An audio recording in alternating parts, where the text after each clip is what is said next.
Вітаю!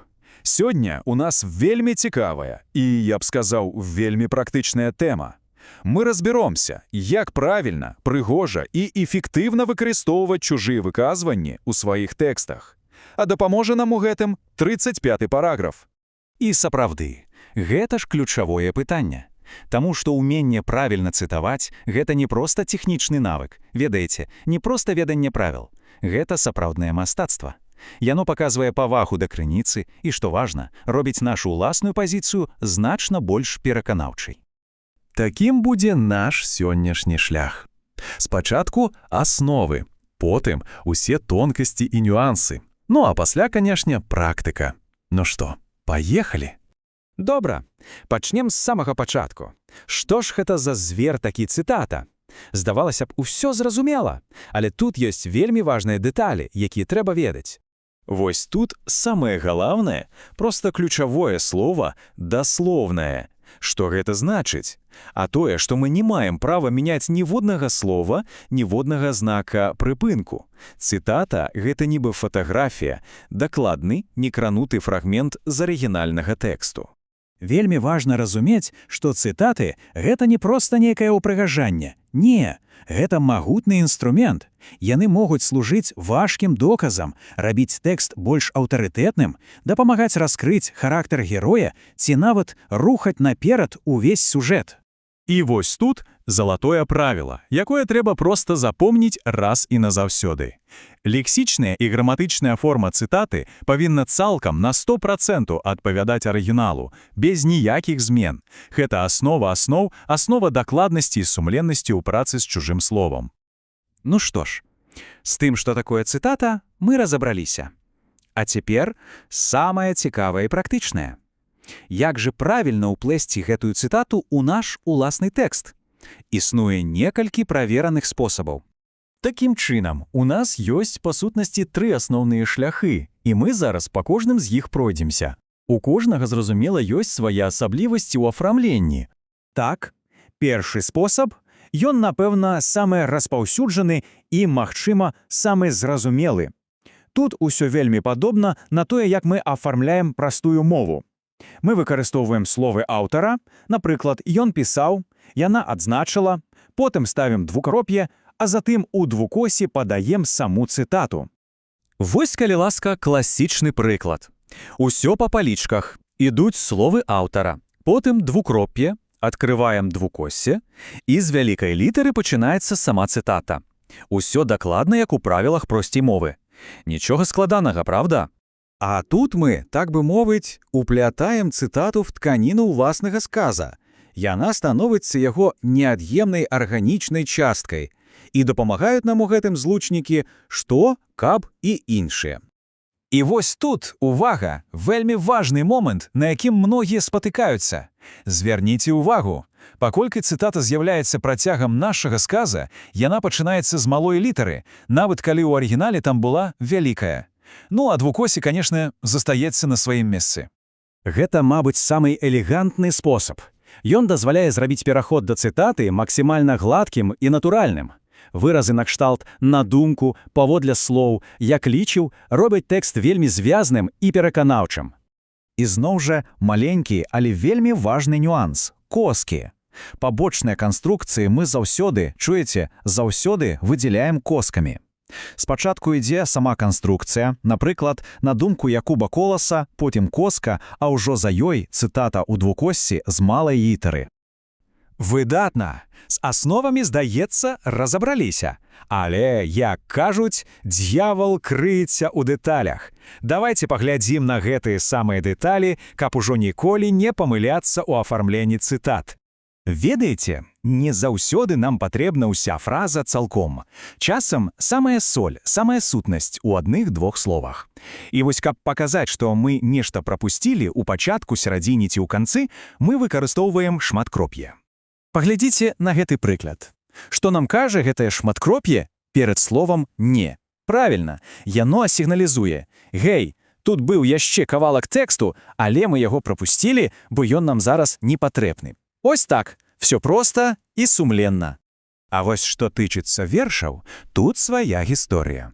І правіла залежаць ад таго, як менавіта мы запісваем цытату. Калі мы захавоўваем арыгінальную структуру, то бок пішам у слупок, двукосці не ставім. А калі запісваем усё ў адзін радок, двукосці абавязковыя. Глядзіце, вось прыклад захавання структуры. Мы запісалі радкі слупком, адзін пад адным, як у вершы. У такім выпадку ніякіх двукосяў. Усё максімальна набліжана да арыгінала, прыгожа і дакладна. Але, як толькі мы вырашылі запісаць гэты ж радок у адзін радок, як працяг аўтарскага сказа, всё, правіла мяняецца. Цяпер гэта звычайная празаічная цытата, і двукосце становіцца абавязковым. Всё проста. Ну што ж, тэорія гэта добра, але, як вядома, без практыкі яна мёртвая. Таму давайте патрэніруемся прымяняць нашы веды. А цяпер прапаную зрабіць невялікі эксперымент. Вось у нас ёсць фраза. Як яе можна падаць 3 рознымі спосабамі? Паспрабуйце самі выканаць гэтае заданне, можна нават паставіць відэа на паўзу, а потым зверым вынікі на прыкладзе. Давайте разберем гэты ўзор. Першы варыянт – як простая мова. Двакроп'е – вялікая літара. Другі – праз злучнік што? Малая літара. І трэці – з пабочнай канструкцыяй. Таксама малая літара і не забываем пра коску. Бачыце? Адна думка – 3 розныя, так бы мовіць, упакоўкі. Веданне гэтага дапаможа справіцца і з астатнімі выказваннямі. Цяпер, калі прынцып зразумелы, паспрабуйце зрабіць тое ж самае з афарызмамі з наступнага практыкавання. Возьмем, напрыклад, выказванне Ніла Гілевіча. «Ад шчасця слёзы ў дзяцей не льюцца, ад шчасця хочацца спяваць». Як гэта аформіць? Ну, напрыклад, Ніл Гілевіч адзначаў, што «ад шчасця слёзы ў дзяцей не льюцца». Добра, з асобнымі сказамі мы ўжо можна сказаць на «ты». Час павышаць статкі і пераходзіць да працы з цэлымі тэкстамі. Тут нам спатрэбіцца не толькі веданне правіл, але і ўменне аналізаваць. Вось перад намі урывак з прадмовы да кнігі. Гэта вельмі цікавы тэкст, бо ён, па сутнасці, сам увесь складаецца з мудрых думак, з афарызмаў, якія ўжо сталі цытатамі. Давайце ў яго учытаемся уважліва. І заданні тут ужо сур'ёзныя. Гэта не проста «знайдзі і выпішы». Тут трэба аналізаваць, разбіраць сказы і нават, уявіце сабе, рабіць высновы пра характар беларусаў на аснове гэтых афарызмаў. Гэта ўжо сапраўдная даследчая праца, вышэйшы пілатаж. А вось гэтае заданне мне асабліва падабаецца. Яно дазваляе паглядзець на сябе, на сваю краіну, быццам бы збоку, вачыма гасцей. Наша задача – выцягнуць з кожнага меркавання галоўную думку і аформіць яе як правільную, прыгожую цытату. Так, з першага ўрыўка мы можам вылучыць вось такі цёплы тэзіс. Мы выкарысталі пабочную канструкцыю, як адзначыла Джао Бэ. Таму цытата, як мы ўжо добра ведаем, пішацца з малой літары. Ідём далей, другі тэкст. Тут думка пра нашу багатую культурную спадчыну. Мы уключылі цытату ў сказ пра злучнік «што», таму яна зноў жа пачынаецца з малой літары. І нарэшце трэцяе меркаванне, якое паказвае сілу асабістага досведу. Мы зноў выкарысталі пабочную канструкцыю, па словах Вансце, каб дакладна і акуратна ввесці гэтую важную думку ў тэкст. Ну што ж, мы прайшлі вялікі і, спадзяюся, цікавы шлях. Самы час сабраць усе нашы веды разам, падвесці вынікі і замацаваць самае галоўнае. І напрыканцы заданне творчае, так бы мовіць, для душы. Гэта выдатная магчымасць паказаць, як добра засвоены матэрыял. Паспрабуйце стварыць уласны невялікі тэкст, у якім цытаты будуць не проста устаўкамі, а жывой, арганічнай часткай вашых разважанняў. І давайце яшчэ раз, як мантру, паўторым 5 галоўных правілаў. Заўсёды двукосце, акрамя вершаў слупком. Адзін з 3 спосабаў уключэння.